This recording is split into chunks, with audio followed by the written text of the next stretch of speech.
नमस्कार छात्रों, बीए तृतीय वर्ष द्वितीय प्रश्न पत्र की इस कक्षा में आप सभी का स्वागत है। द्वितीय प्रश्न पत्र हिंदी निबंध तथा अन्य गद्य विधाएं के अंतर्गत आज का प्रकरण है आचार्य शुक्ल का निबंध लज्जा और ग्लानि। प्रस्तुत निबंध लज्जा और ग्लानि हिंदी समीक्षा के पुरोधा पुरुष आचार्य शुक्ल द्वारा रचित है। जैसा कि हम सभी जानते हैं कि आचार्य शुक्ल ने समीक्षा के क्षेत्र में एक मील का पत्थर स्थापित किया।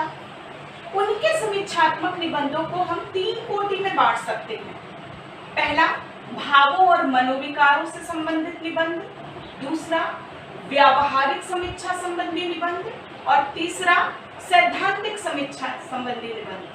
तो प्रस्तुत निबंध लज्जा और ग्लानि आचार्य शुक्ल द्वारा रचित मनोविकारात्मक निबंध है। इसमें इन्होंने लज्जा और ग्लानि आदि भावों और मनोविकारों का तुलनात्मक विवेचन प्रस्तुत किया है। तो ये आचार्य शुक्ल का मनोविकारात्मक निबंध है।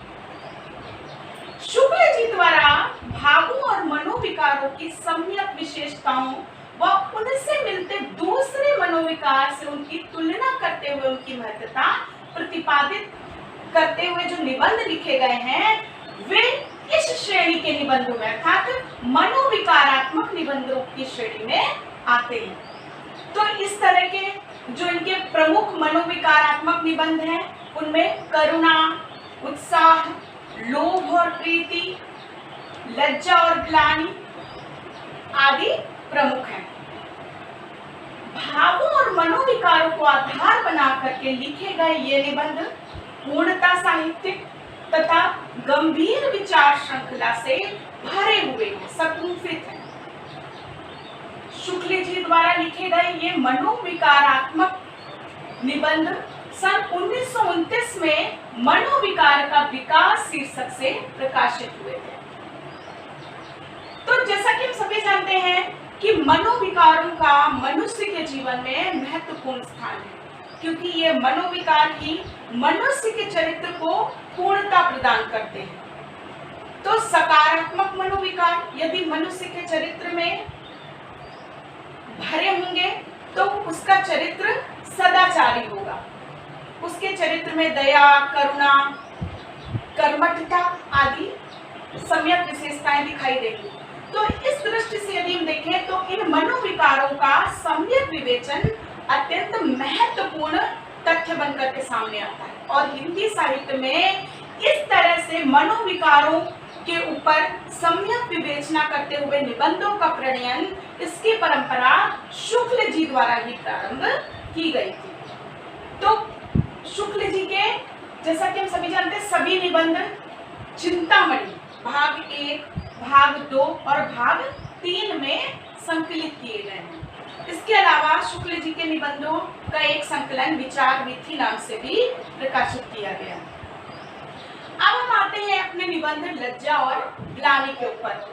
लज्जा और ग्लानि निबंध में शुक्ल जी ने लज्जा और ग्लानि इन दोनों मनोविकारों में पहले तो उनका आपस में पार्थक्य दिखाया है कि लज्जा क्या है और ग्लानि क्या है, दोनों में क्या विविधता है, क्या अलगाव है, दोनों कैसे एक दूसरे से पृथक हैं। इसके बाद उन दोनों की तुलना करते हुए उन्होंने लज्जा की अपेक्षा ग्लानि को एक श्रेष्ठ मनोविकार सिद्ध किया है। शुक्ल जी ने ग्लानि को अंतःकरण की शुद्धि का एक माध्यम बताया है कि किस तरह से ग्लानि के द्वारा मनुष्य अपने अपराध को महसूस करता, अनुभव करता है और जब तक वो अपने अपराध का अनुभव नहीं करेगा तब तक वो उस अपराध को सुधारने की दृष्टि में आगे नहीं बढ़ सकता। तो अपने अपराध का स्वीकार आंतरिक सुधार का सच्चा मार्ग है। इस दृष्टि से भी यदि हम देखें तो ग्लानि जो है वो एक उत्तम कोटि का मनोविकार ठहरता है। शुक्ल जी के अनुसार अपनी तुच्छता या अपराध का अनुभव करके हमारी वृत्तियों में जो संकोच आ जाता है वही शैथिल्य ही ग्लानि कहलाता है। अब हम देखते हैं कि लज्जा क्या है और ग्लानि क्या है। देखिए, मध्यम कोटि के मनुष्य को यदि अपने किसी ऐसे कर्म में कि जो समाज के लिए अपेक्षित नहीं है और वो करते हुए समाज में पकड़ा जाता है या लोगों द्वारा देख लिया जाता है, तो दोबारा से वो उस समूह के लोगों के बीच में निर्भीक होकर के नहीं जा पाता। उसको मन ही मन संकोच रहता है कि लोग क्या करेंगे। इस तरह से दूसरों के मन में अपने विषय में आने वाली धारणा को महसूस करके जो भाव हमारे मन में जगता है वो होता है लज्जा। अर्थात हम शर्म और संकोच का अनुभव करते हैं कि दूसरे हमारे विषय में क्या सोचेंगे।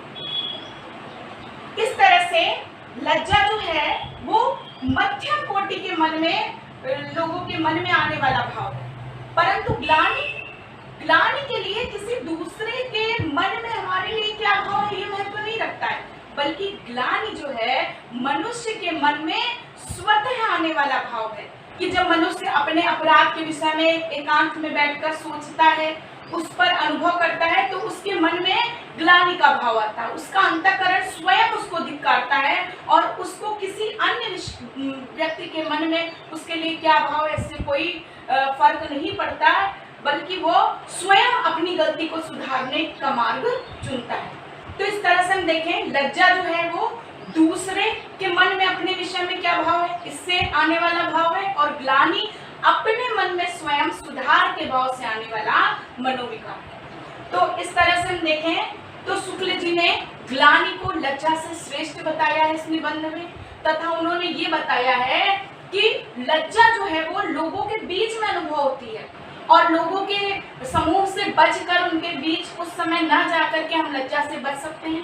परंतु ग्लानि अकेले में, एकांत में तथा लोगों के बीच में कहीं पे भी हमारे मन को जो है वो घेर सकती है।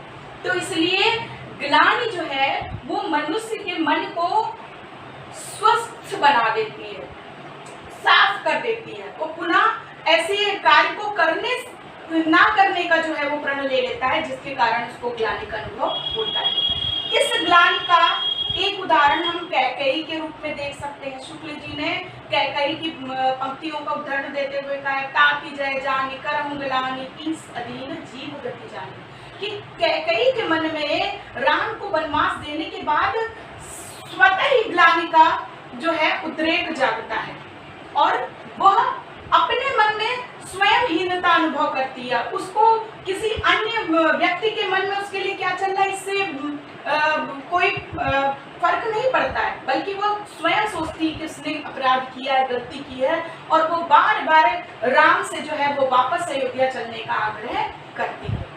तो इस तरह से हम देखते हैं कि ग्लानि का भाव मनुष्य को ऊंचा बनाता है।